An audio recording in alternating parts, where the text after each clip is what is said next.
Columbus Circle across the street from Time Warner. That's what you see behind me. And there's the statue, if I'm seeing this right, of Columbus. Because he's the guy who supposedly discovered the New World. And what I'm going to start doing is handing out literature. There's supposed to be a couple people who are going to help me, so I can both stream my show and hand out literature showing that 9/11 was more taking place here, there's the headquarters of Time Warner, than because everybody, what they saw on television originated out of corporate media, corporate paid and bought media. So let's see what happens. I know that I'm allowed to hand out literature with the First Amendment. There may be some problems because I've got a bicycle and so on here. But you know, step by step, what I'm going to try to do is put my laptop on this, and then if people help me, then I can, put it all away again.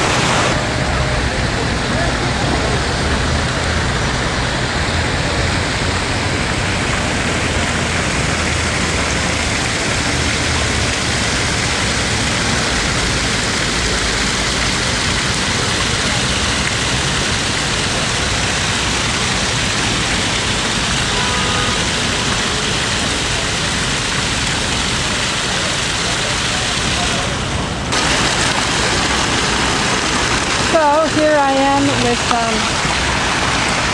my little activist stand, and just reminding you, I'm at Columbus Circle. I think you can see old Chris behind me, Christopher Columbus, who was supposed to have discovered this place. And what I'm doing now is starting to set up my stream. I see it's 11:59, and I always like to be exactly on time. I might even be a minute late, depending on how it goes on rebooting this. I have there, and that's what allows me to connect with the world. It says it's detecting a wireless device. I have to wait for a moment. Makes a noise, but it's too noisy out here for me to hear that. So I'll just sort of guess and hope that it's connecting. Not connected. Initializing. And then I will open up rabbithole.central.tv, and I'll start to stream, and maybe if we're lucky, some people will come by to help me record this and stream this at the same time. So here we go, just starting to, all goes well, initialize the stream.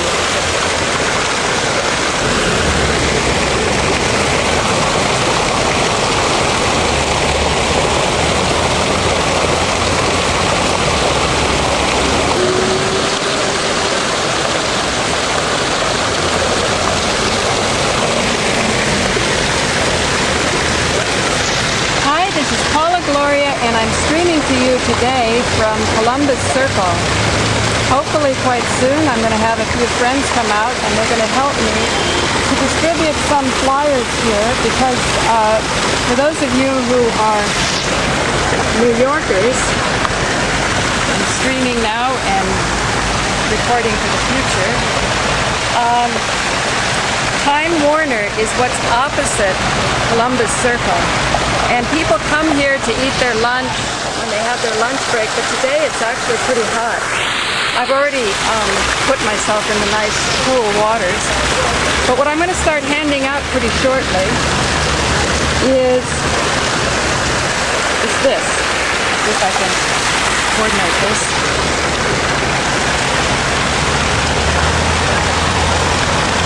And, well, I'll just read it to you.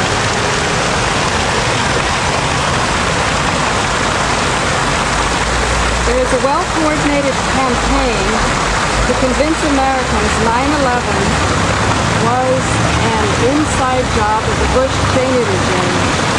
And this is pretty timely to be handing this out right now, because as Harold and I were discussing yesterday, we don't want to have this. We don't know where we're going, but we're on our way. We want to get things lined up correctly first, and then emphasize those areas that with the, I hate to say puny efforts, but with the limited energy that we have, be able to influence things in such a way that we get our needs met. And right now, it's a need for survival. certainly we can say, well, we can have empathy with the Iraqis and all of the war going on in the Middle East.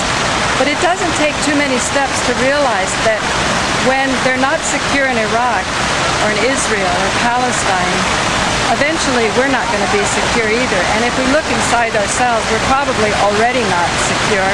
And that probably, the fact that human beings have the ability, if they develop themselves, to know anything they want, there's a churning and a sense that something's not right. Even when your media seems to be so powerful and so strong, and it's telling you one thing, you're feeling something is quite different. And as a result of that, you sort of numb down the emerging consciousness that wants to grow up independent of the power of the social droning on and consensus that's going on around you. And I think that's much of the reason why there's such a bunch of taking Prozac and depression, and even soldiers right now in Iraq are on antidepressant pills. You would think that the war theater would be a place where they're so jacked up with adrenaline and just trying to survive that there wouldn't actually be a place for depression. And yet, that's what we're discovering. So it seems as though the problems that our fighting men are having overseas are very similar to the problems that we have here. So what I'm going to try to do is see if I can set this up so I can both stream and record. And then you can watch me handing out here.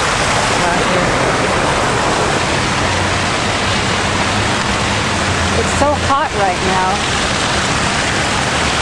This is what I'm putting my colorful little...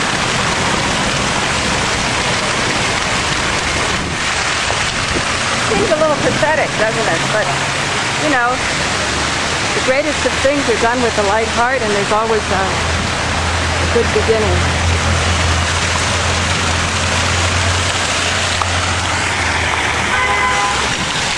There's supposed to be a couple of people that are going to come by and help me, but I like to start streaming at 12 noon.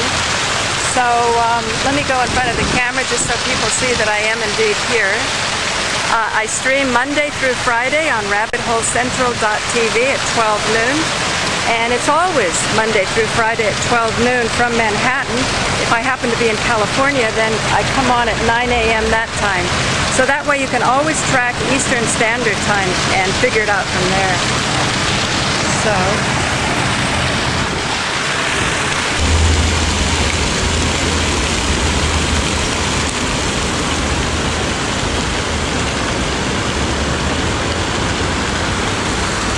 And so here I am recording. I'm streaming there, but it's kind of empty. Until I get somebody to help me, I can't do it all by myself. I can do quite a bit. And that is the Time Warner building. So this is the idea of handing out the information that 9/11 was a media job. What we saw on television was not reality. And as a result of seeing something unreal, we're now engaged in what seems to be like endless war. And so that's why we need to figure out a way to get out of it.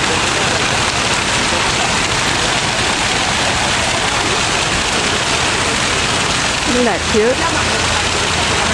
My experience has been that the television fakery can be more readily accepted by people who haven't much bothered to consider, but when you give them a good argument, it makes sense to them. And I always try to have the information be positive.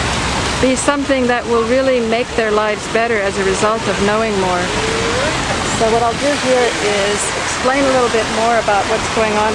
Man, it's hot. I'll read this to you. I'm not so good at handing stuff out all by myself. Visit IamTheWitness.com, and I think, keep in mind, this is all, yes, definitely. Keep in mind, all of this is a work in progress. This is just research that people are doing, mostly starting an online community. And when people are free to exchange information and not get hung up on labels or one theory that they're particularly attached to, then the body of knowledge can develop very powerfully. And we all know that knowledge is power. But let's consider this theory that's developed by the person who's asking me to hand this out. And it's pretty darn interesting. So what he says is,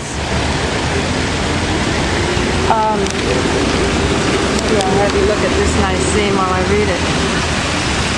Maybe you should look at me while I read it.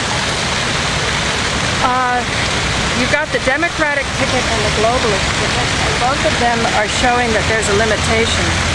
The globalist puppet President Obama and the globalist puppet President McCain, what would happen to each places. Obama's controllers are financier David Rockefeller, George Soros, Felix Rohatyn, Zbigniew Brzezinski. Their foreign policy directives stage CIA color revolution against China, which is already proceeding via Tibet, seize command and control of Africa's strategic natural resources under AFRICOM, Africa Command, drive Beijing out via Save Darfur humanitarian pretext, restrict Beijing to competing with Moscow over Eastern Europe's strategic natural resources to realize dissolution of Shanghai Cooperation Organization divide and rule, co-opt Muslim Gulf states to encircle Russia, relinquish American sovereignty, easing U.S. alongside Europe under overt jurisdiction of UN, EU, NAU, London Banker Syndicate rule. Their grand geostrategic objective: isolation and dismemberment of Russian Federation completes London's conquest of Eurasia. Newfound unanimity in G8 authorizes Tesla scalar weaponization of space for global imposition of London's cashless world currency, tectronic AI surveillance grid, biometric linkage to UAV robotic sentinel apparatus enforces London's neo-feudal global order. And here we have now, I'm going to read you now, the fatal consequences of the Democratic ticket. And depending on which puppet we take. Here are the fatal consequences. The syndicate's Islamic mercenary assets from Chad, Janjaweed militia, will emerge to fuel conflict via Khartoum.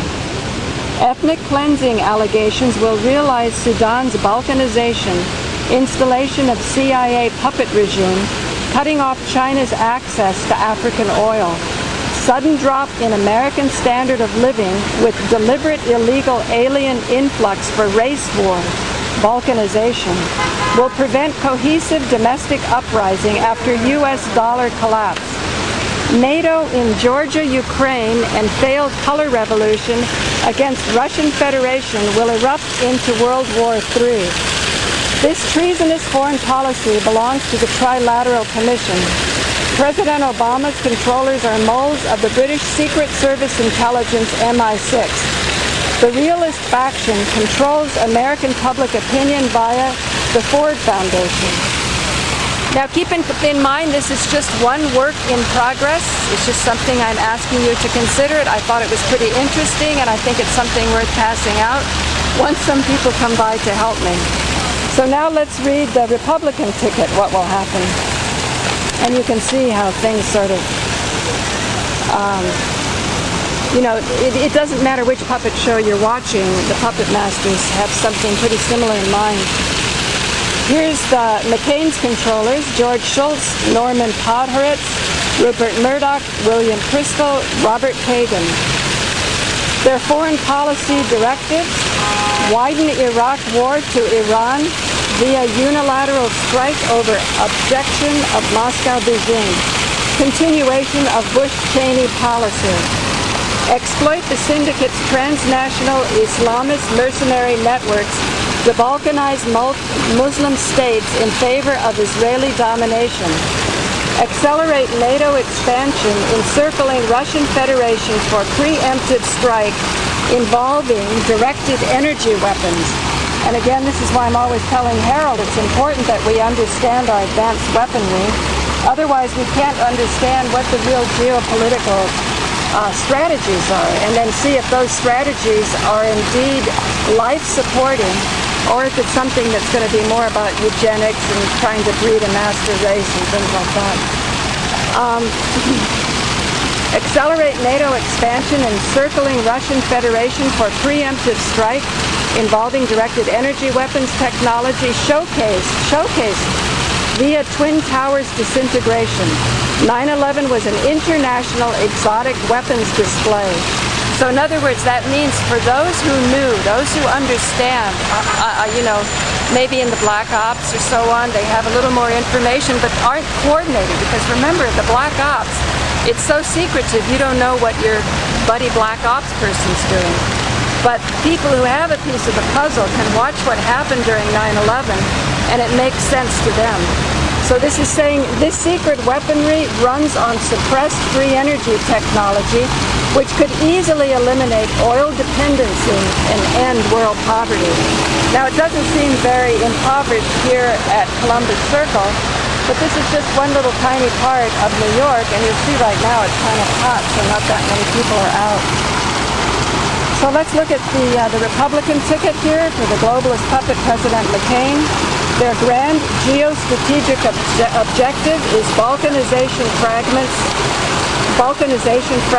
Muslim states in the Near East into dependent competing satellites of a greater Israel. War between Russian Federation and declining U.S. empire eliminates last barriers to Israeli full-spectrum dominance. I'm not trying to be anti-Jewish as I'm even repeating all of this. I'm just saying this is one theory. And I think it's important to just stay open to the theory and consider it so that eventually for those who are looking for that which is life-supporting or are inspired by the Torah or the holy books that keep a society inspired, despite the fact that there's a lot of mischief that's gone on with a lot of the holy books, and that's why I always say read your book first. Just consider it.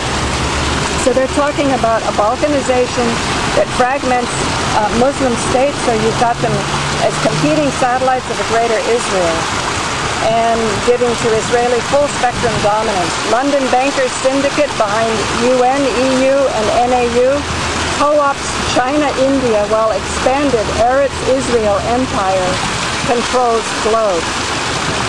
The fatal consequences.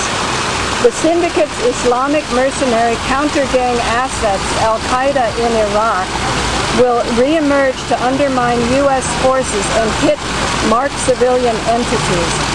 This sectarian conflict will realize Iraq's intended balkanization into 3 ethnic states that will be Kurdish North, Sunni South, Shia East, further discrediting U.S. sovereignty. False flag terror attack timed with U.S. dollar collapse, in other words, chaos, will usher in open dictatorship in the UN. Unilateral violations of UN Security Council deadlock will jeopardize interests of Moscow, Beijing in Iran, spiraling into World War III. This treasonous foreign policy belongs to the Likud, L-I-K-U-D. President McCain's controllers are moles of the Israeli military intelligence Mossad. The neocon faction dupes Americans into fearing Israel's regional targets. And so it talks about the Hegelian dialectic. Synthesis will equal World War III. The neocon strike on Iran with Todd Haaretz and McCain, or the Obama-Brzezinski, the realist war against Russia. All of them lead to World War III. So you can email these people at America is being sacrificed at yahoo.com. I think it's worth considering. And these people, they're just talking about 9/11 not as an inside job, but as an outside job, and you're not going to understand who the outside agents are unless you understand how they did it. And that explains the importance of studying what exactly happened during 9/11, and don't say, well, let it slide, and once we get our commission, we'll go into the fine details. These are not fine details. How it is that a building can come down in 11 seconds, and the volume and the weight that it had when it was standing is so greatly reduced when it's turned into dust so that it doesn't break the bathtub and you don't have lower Manhattan flooded. Much of our military doesn't understand these weapons, and because our military doesn't understand these weapons, it's not fair to say that it's an inside job done by our government or even our military. Rather, it's important to have a sense of national identity. I'm not by any means saying don't welcome the immigrants. I'm just saying make sure that you have powerful tools of communication so that while there's bickering going on, as there definitely is in the 9/11 truth movement between planes and no planes, you can keep a comprehensive approach and see if indeed the technology that's at our fingertips is not being used as it has been used, I feel, and most of the no-planers feel, although I don't want to indicate that I'm, about dividing in the 9/11 truth movement. I'm just saying get realistic. Unless the commission is made up of those who will truly allow the full story to come forward, as it has not been allowed, the frustration and the, nastiness of a lot of the no-planers has to do with the fact that they are never given physical space, they're never paid attention to, they're stomped on and discredited before the information can really go out and be freely exchanged and developed. Nevertheless, because there is a lot of broadband that's going on the internet, because I just got an email from a friend in India, and broadband is not all over the world. People have to be highly selective about what they see. And so what we're assuming is going out all over the world may not. But the point that I'm making is that if we understand these weapons, these advanced weapons, we can start to begin to put our fingers on who has access to them and see that indeed it's an international drugs and weapons cartel that's very rich. Just because it's not the government doesn't mean it's not powerful. But it does mean we have to have a good, strong sense of national integrity in order to locate who the terrorists really are. And the first thing I would say, keep in mind to study, is what is terrorizing you personally. What's going on in your life that's making it harder for you to get your requests met, and put on the table what would make life more wonderful to you. I'm suggesting that when you start watching a lot of false things on television presented as reality, the quality of your life is going to be diluted. It's going to hemorrhage away. And as a result, I'm suggesting that even though you may think you're not that interested in advanced weapons and so on, there's going to be a great byproduct of the light coming in. So that's what I'm hoping for, is letting the light in. Let's see how much time. About 25 minutes here. So this has been a pretty interesting episode of Farther Down the Rabbit Hole. Let's see if I'm still streaming. As I was doing my little monologue, blah, blah, blah. Yeah, still been going out. I don't know if anyone is listening to this, you can email me at rabbitholecentral@earthlink.net, and I'll be closing the stream in a few minutes unless I hear from somebody that inspires me to keep on talking. Because it doesn't seem as though I can watch all my equipment and also pass out this literature. But I did read it, and you may not have heard it on the stream, but it is going to be recorded and uploaded later. And maybe we can get more people out here to help us. I have 10 unread messages, but there's nobody there that's been watching this stream. Maybe they couldn't hear it. So I'll keep checking. I'll run this for... Oh, I wonder what that is. Excuse me? Well, I don't know what they wanted to hear.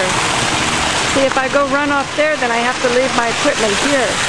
I need more people. We need more people to come out and help us here. Don't be scared.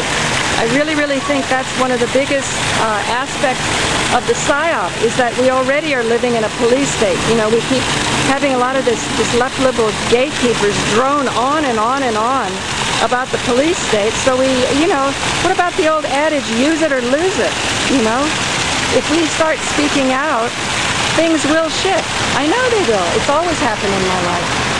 So I think what I'm going to do is sort of end this stream here with where we're standing in front of, and you can see through the trees that this is the Time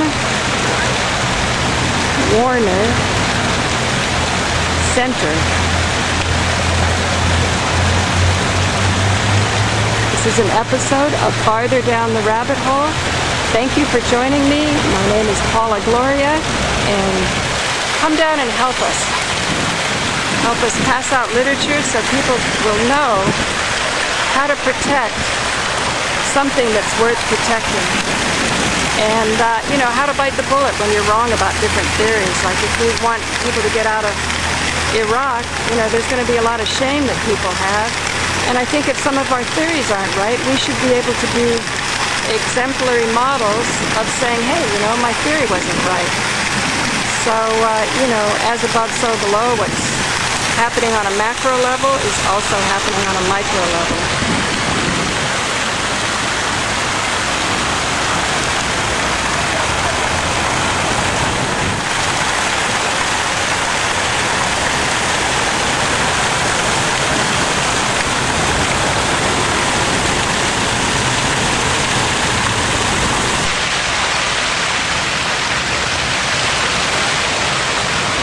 What do you come here for?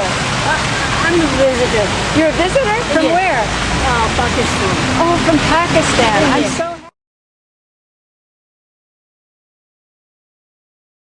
happy to meet you. I was in India for 4 years, Oh. and I'm very concerned about Pakistan right now, that we need to really understand what's going on. So you're taking care of her? Yes, yes. Oh, but you're not from Pakistan? No, no. Oh, just while you're here.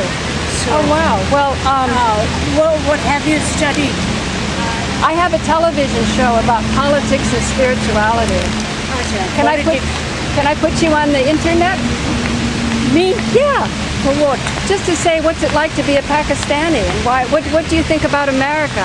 Because I'm trying to do a show that shows everybody in goodwill, and that if we understood each other, we wouldn't have war. Yes. I was in Pakistan. I was teaching. I've done a master's degree in geography. In geography. Yes. Now, did your parents come from Pakistan also? No. They're here as a visitor. Oh, I see. Okay. Because I was in India for 4 years. Oh, Yeah. so Anyway, so that's good. Well, that's what I'm handing out. I'm thinking if we understood 9/11 better, we wouldn't be at war. of course. Because we didn't. Well, anyway, you can read about it and learn. Yes. But actually, I have something. This will show you some places to go to. But it shows on television the airplane came in one side of the building and went out the other, which wasn't true. I can give you my name. Yeah. Do you have a card? No, I card? don't have a card. What's your name? Asma Tazmi. And how do I get a hold of you? Do you have an email? Live here in Manhattan. And, Do you have a pen on you? 'Cause that's the one thing. Oh, I know. Because you can find me on the internet. But it's very troubling now with Pakistan. Oh yes, Right a now. lot of. I know. Thank you. Here, I'll put mine down. And I know in this paper because she's giving you this paper. Yeah. Where are you from? I'm from Colombia. Oh, Colombia. Okay.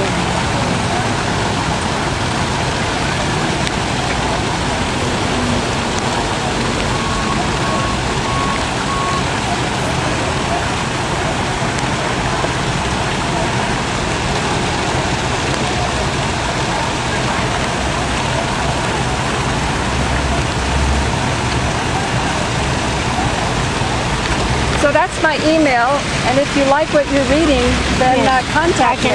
I can write my You name. contact me first, Okay. because you may be interested or you may not. Oh, Okay? Thanks. thanks. Bye. So you probably couldn't hear that. It's because it's so loud with all of the fountain. So I have to figure out some way to get a mic closer to make the stream work. Or maybe make this something that you just know that you'll have to see later. That lady was from Pakistan?